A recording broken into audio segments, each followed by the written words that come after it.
Assalamu alaikum мекендештер, жақсыларбы? Үй бүлө, бала бақыра, туған үрік қошыны бары жақшыбы? Бір-екі комментарийге жазған екен, ош Қарасу жолындағы бір тартпайсыңбы деп. Мына ошол Оштон Қарасуға кеткен көчө сіздерге қолдан келишинче зарлөө мүнөзүн тартып көрсөтөйүн деп келдик. Колдоо иретинде подписка болбогон болсоңуздар, подписацияны басып койсоңуздар, бизге өтө чоң жардам кылган болот элеңиздер. Бул жерде камера бар. Камера иштейт. Эгер бул жака келгендер болсо, ушул жерге келгенде ылдамдыкты бир аз азайтып өтөбүз. Жол 90 канчанчыдагы жылы асфальтталган. Ошол бойдон бул жер жамакты гана көрүп келип атат. Ойлат, жамакталат. Жокта деген өзү жол өтө кеңири. Ана мына чекеде, мына жерде тосмо ортоңку жер. Ушул жерди бузуп алып салса, анан ортого баягы международный столболор бар, билесиздер, 1 метрлик. Ошодон койсо жол 3 тилкеден 6 тилкелүү болуп кеңейет эле да. Мына столболор эми кала берет булар. Мына жерди ушул алыш керек болот. Бул жерди же сугарбайт, бул жерди бир өмүрүндө суу көргөн эмес да бул жерчи. Арчалар турат, арчаларды дагы кээде бир кайсы дагы бир жылдары бир карап коюшат, анан бир маалда карасаң арчалар куурап калат. Байкуштар кайра дагы өсөт, арчанын негедир жаны пышык болот окшойт.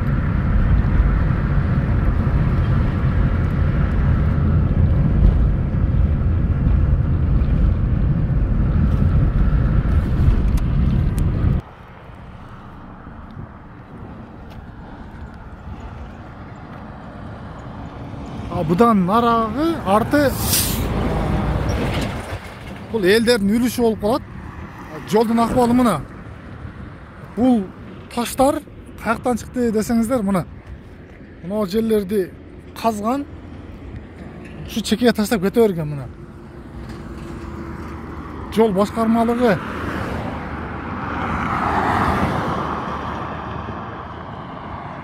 мына жамалган жерлердин бул таштар болуп калат.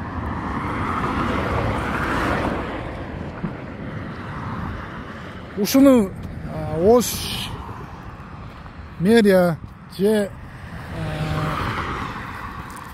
Карасу акими бул Кашкар кыштак деген айылдын башталыш жагы болот. Ушул жерди бузуп, мына жерди алып, ушудан түп-түз кылып Карасуга дээри столболор бар. Мына ошонун ичке. Ошодон койсо, мына жолдун кенендиги ушул жерге келмек. Ушул жер ортолук болмок дагы. Будан 1,5 метр жолго кирмек дагы. Анан кеде бул жакта пробка болуп калат. Ошондо бул жерде жол движениясы совсем токтоп калат.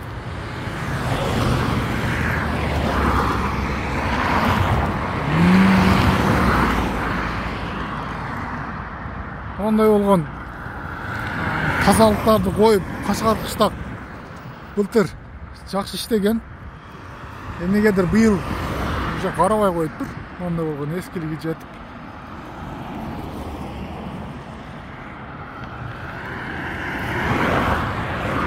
Ондай болгон бордюрларды дагы үстүн бетондоп аз-маз коюшкан экен, толук эмес. Анан нарактары уже көчүп, уже жерге жетейин деп калыптыр.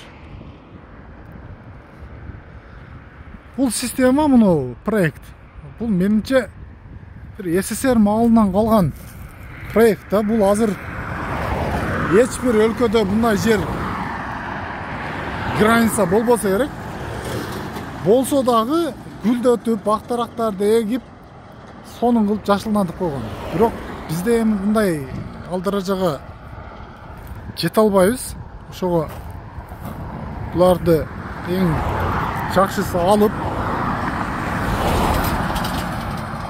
ордуна ошо узун кылып столпа кылып бир катар кылып койсо, могу жердеги где-то бир 10 метрлик жол 13 метрге айланмак.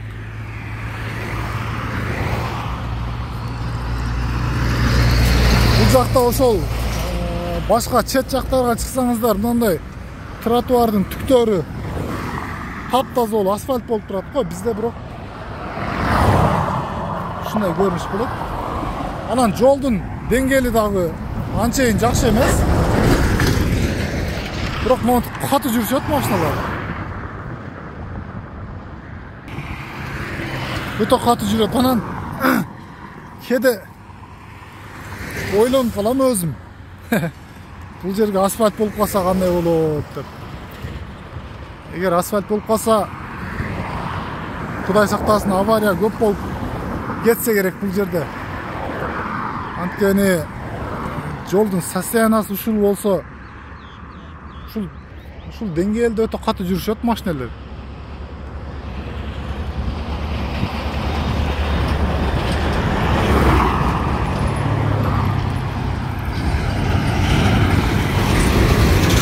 Ушул видеобузду жол башкармалыгы Ош шаардык администрациясына, министрлерге, эгер тааныш билишиңиздер болсо, көрүп жаткан болсоңуздар, жөнөтүп поделиться кылып коебуз. Анткени өзгөрө турган маал деле келди. Учурда 3 миллиарддаган сомдор, өтө чоң деңгээлдеги акчалар которулуп берилип жатат.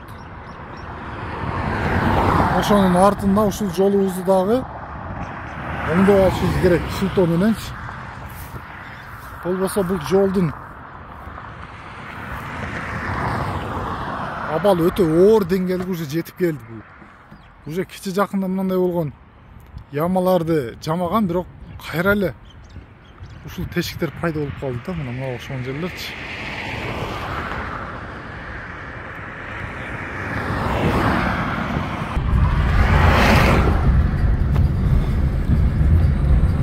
Ошол туугандар, бул телефон менен сиздерге жолдун деңгээлин жеткизип бере албайбыз.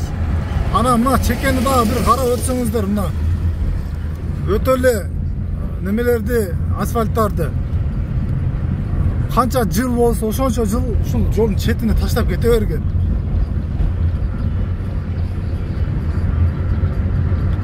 Буну өзү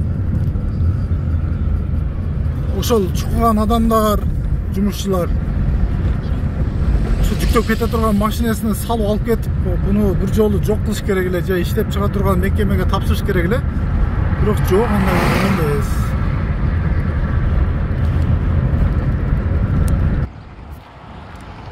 Мынакей туугандар, Кашкар кыштактындагы центрге кирип кете турган көчөсү. Бул жак болсо ошол Кара Сууга кеткен көчө. Бул тарап болсо ошол Ошко карап кеткен көчө.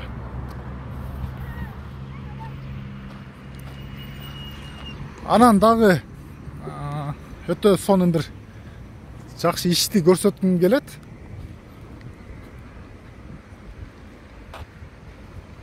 Мына жол, урматтуу кыргызстандыктар, ушул жол биздин Райымбек Матраимов деген агабыз уруп берген асфальт жол ушул.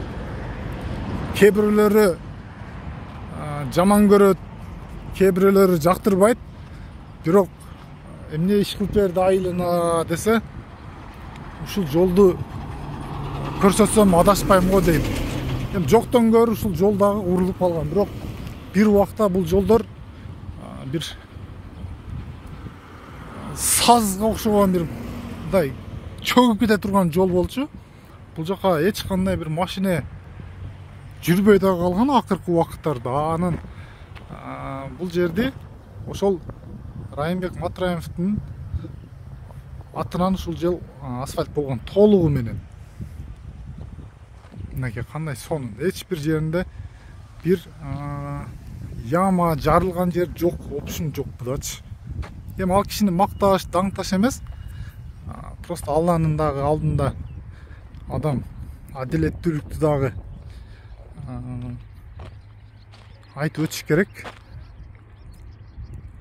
Мына айыл ушул Райымбек Матраимовдун айылына кеткен көчө ушул жер. Аман болобуз, мекендештер. Тынч болобуз. Кечиресиздер, дагы ушунча келип калдык, бир тартып аз-маз болсо да тарт өтөлү дедик.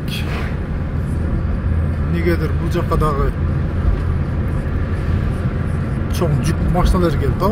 Не болгон, жолдор кичине эзилип кетиптир.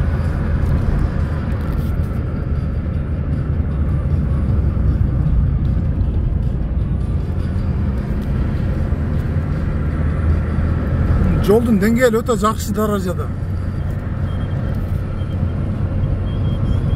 Алла таалам Райымбек Матраимов агабызга, анын үй бүлөсүнө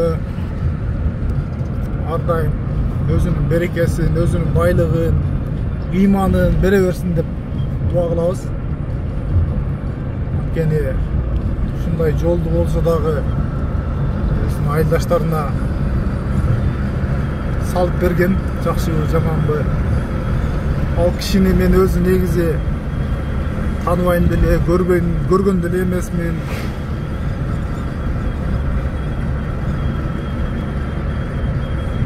Мен ал кишини кандай баалайсың десеңер, жакшы адам катары баалайм. Анткени мекенибизде канчалаган байлар бар, бирок ушундай чоң көчөнү эмес, өзүнүн үйүнүн алдындагы керек болсо асфальт баспаган Райымбек Матраимовдон дагы бай адамдар көп, бирок ал ишти кылбайт.